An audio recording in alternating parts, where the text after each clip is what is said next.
What's up, family? Gerald the Bossman here. You're tuned into the Bossman Show on AM 1010, AM 1430, 1055 The King. Let the King out at 105theking.com and the Bossman Show at bossmanshow.com. Hit me up on Instagram, The Bossman Show, Twitter at Bossman Show, and Facebook, Bossman Show. It's the Bossman on your radio. Listen to the Bossman Show with your host, JR, Saturdays at 9 a.m. right here on AM 1010, The King. BS3 Network, changing the way you watch TV. Yes, BS3 Network, changing the way you watch TV, covering content and hot topics from A to Z, sports, music, society and culture, movie reviews, you name it, we have it. Check it out on bs3network.com or check us out on Roku, BS3 TV on Roku, as well as check out your favorite podcast on all podcast platforms or Spreaker.com/BS3 Network.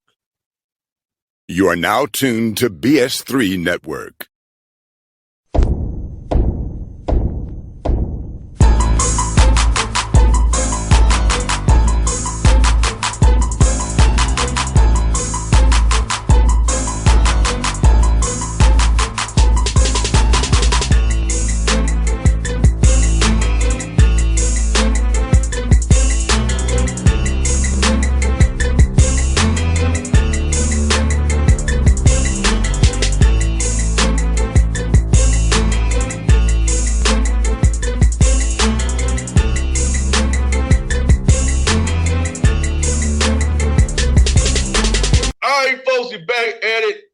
Gayle show. We're back after our recess. People want us to come back, coach, and we're here. But before you get started, if you want us here, donate to the show, PayPal, Bossman Show, Cash App Bossman Show to keep this show running because we're independent media. It all counts. We got to do everything on ourselves. So we got forces trying to suppress us, but we have to rise above it. So donate to the show. You love the show, Bossman Show, PayPal. Hit us up there, Venmo, PayPal, Venmo, Bossman Show. Also, Cash at Bossman Show, Cash at Bossman Show. So, Coach, we ready to go, Coach. What's up, brother? JR, you know how we do. We are grinding. Every college coach right now is grinding. Yes. Coach, you're right about that. I've been getting sent these secret scrimmage emails, but that shouldn't be coming out. Or secret scrimmage text. Does that happen in D2 as well, Coach? Does the secret scrimmages get leaked to people? Does that happen in D2 as well?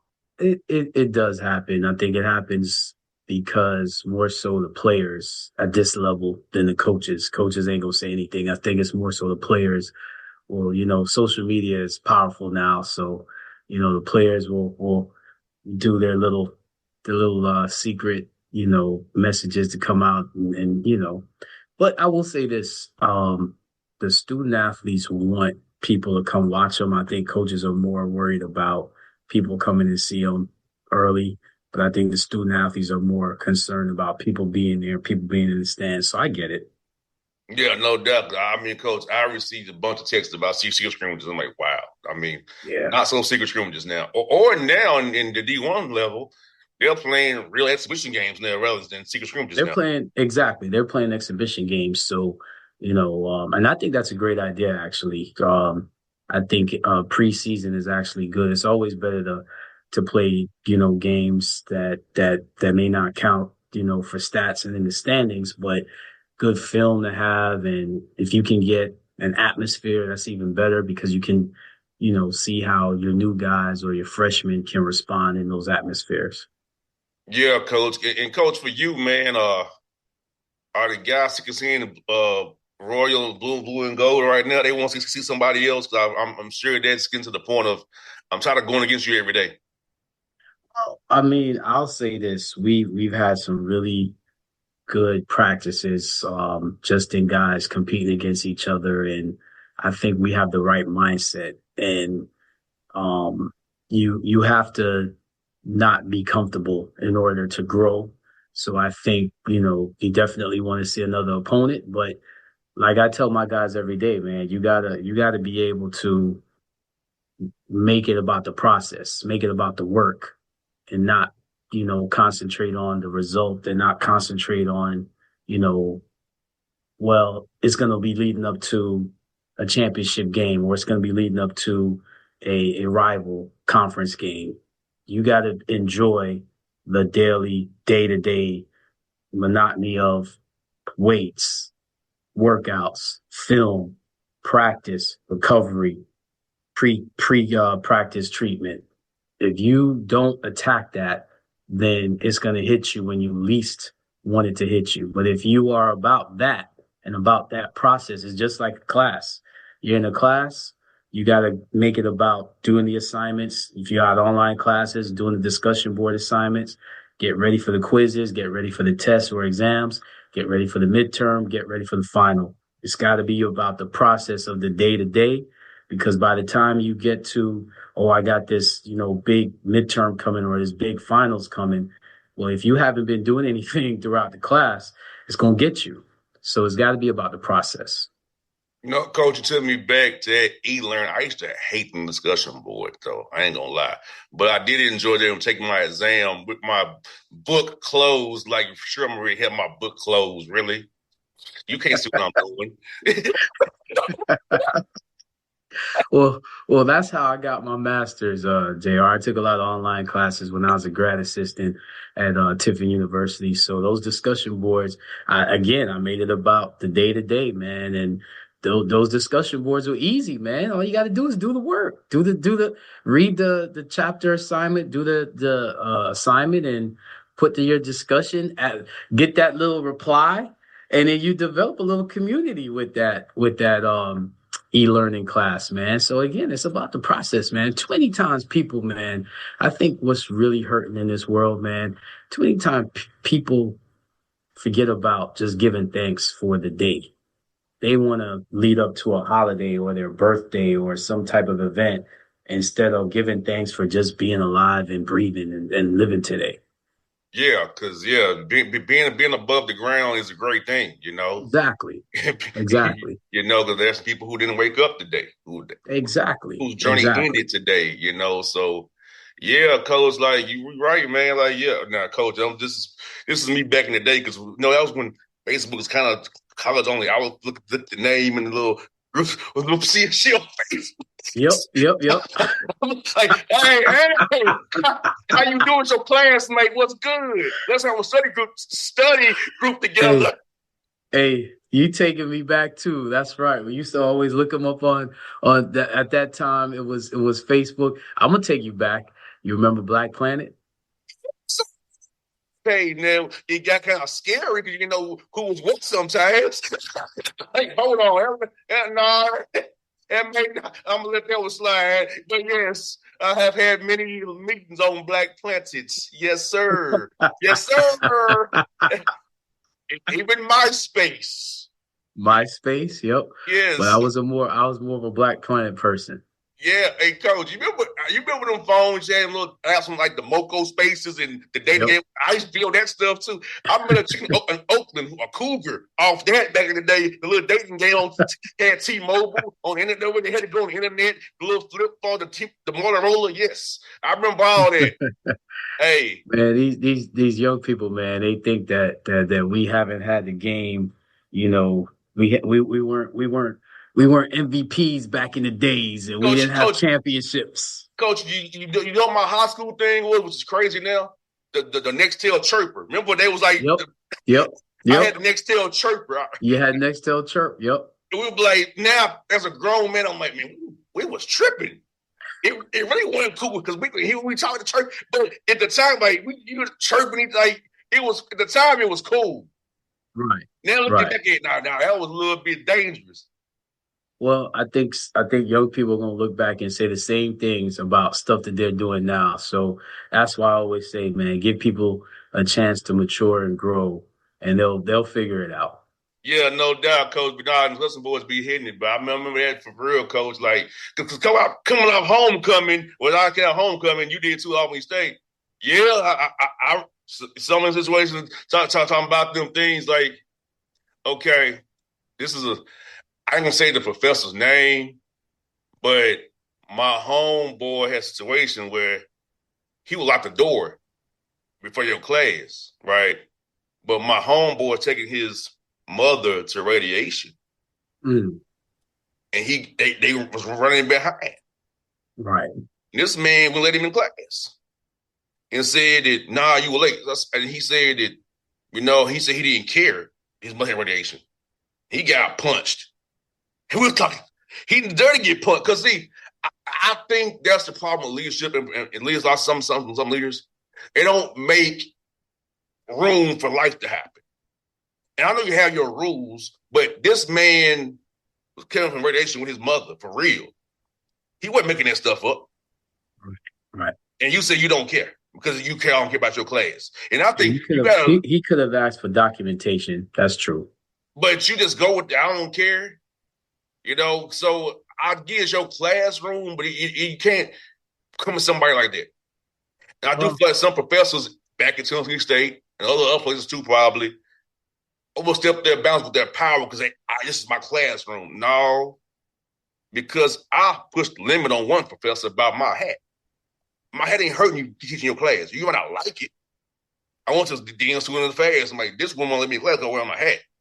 And they're like, well, his hat ain't going against U.S. policy. You can't apply your own standard to it. So there always in university you can get stuff and just say that doctor, that professor had to relent on my man because it was proven what he was saying and he got reprimanded for it. Yeah. Just so you don't care about it's just where you might not care, but you don't say it out loud. Yeah.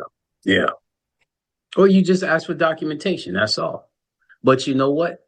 That is life. I try to tell my guys the same thing. My biggest line to them is figure it out, because there's going to be a lot of things that's going to be unfair. And again, like I alluded to earlier, you don't grow in comfort. So you have to think outside the box. You have to understand that life is going to have challenges. You have to figure it out, and it's not fair. And like you said, your friend, that he's doing that for his mom, and I guess in that moment he figured out, you know what? Let me because he's probably already going through stress, seeing his mom going through that. I have something that I can relate to that. With my mom being on dialysis before she passed away, so I can already know he's already on point and stressed. Then he's already adding to that with being late to the class, because obviously he didn't want to be late.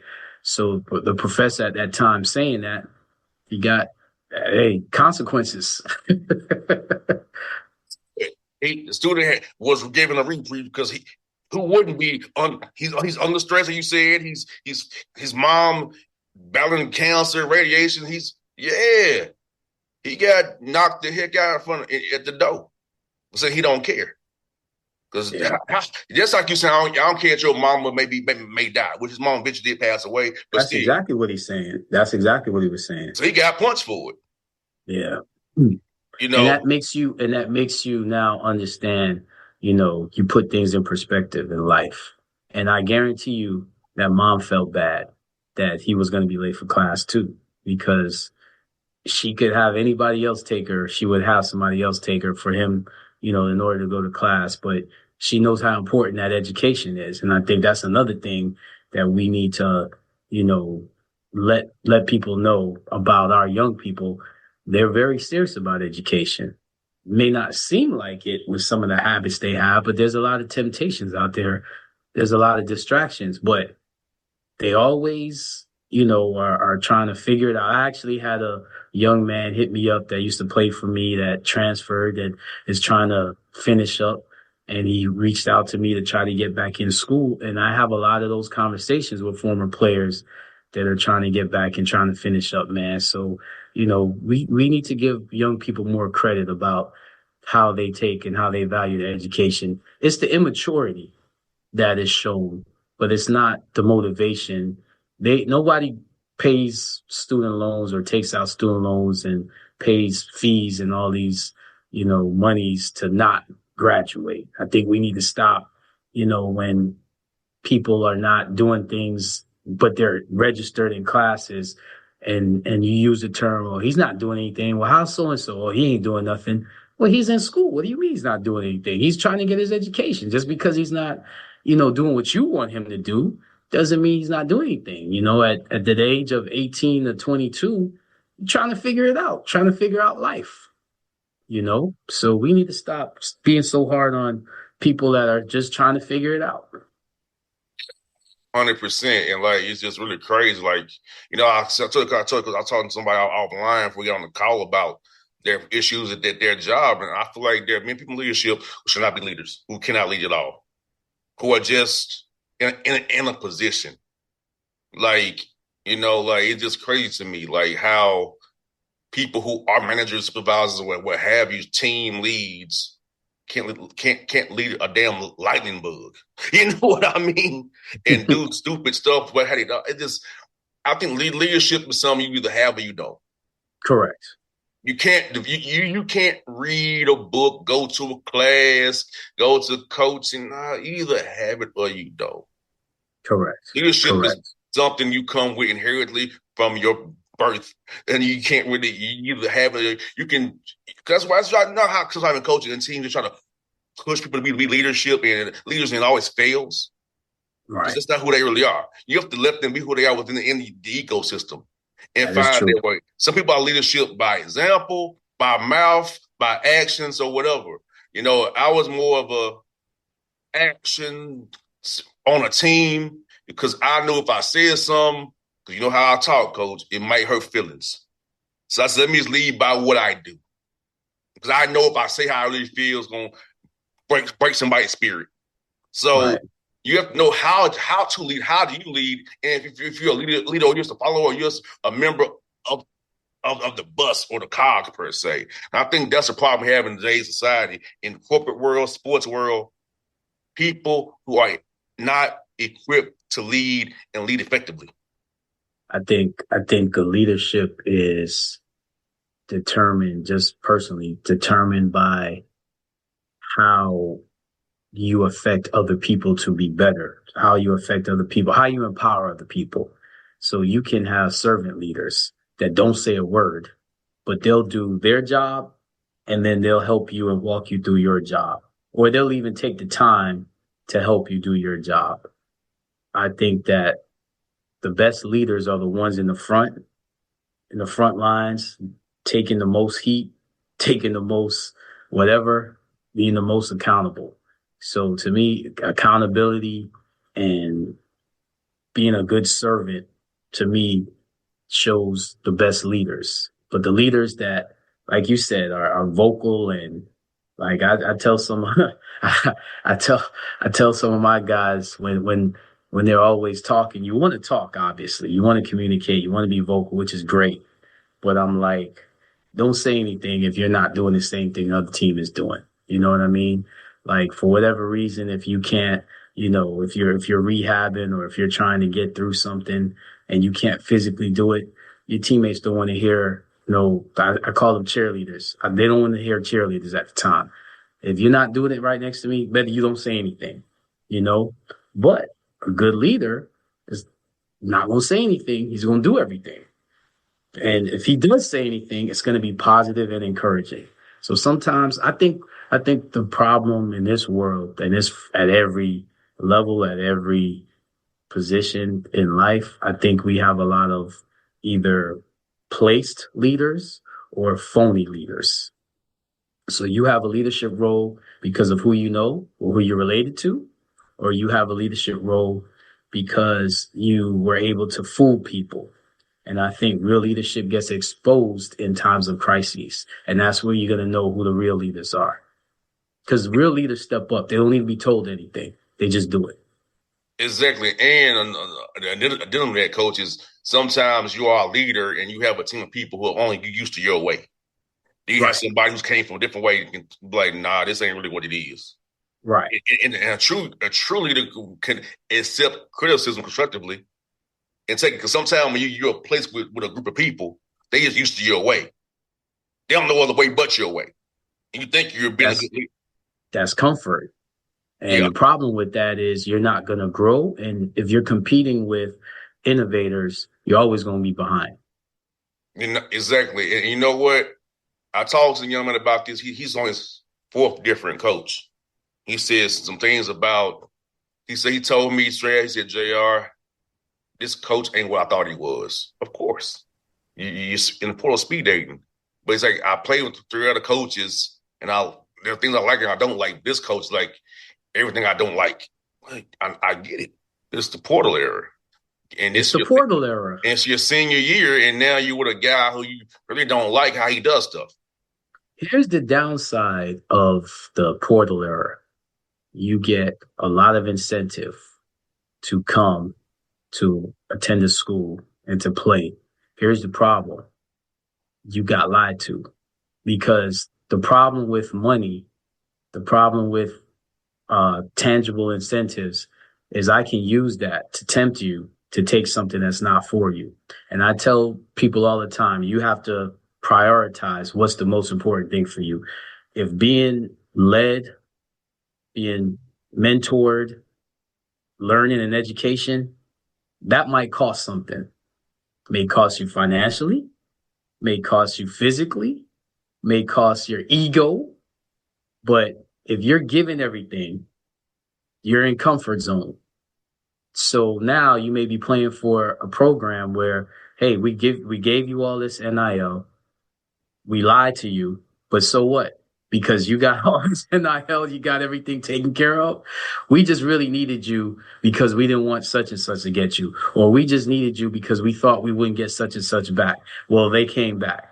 So that's the portal error. Got to deal with it. So now, to me, it takes away that what we used to play basketball for.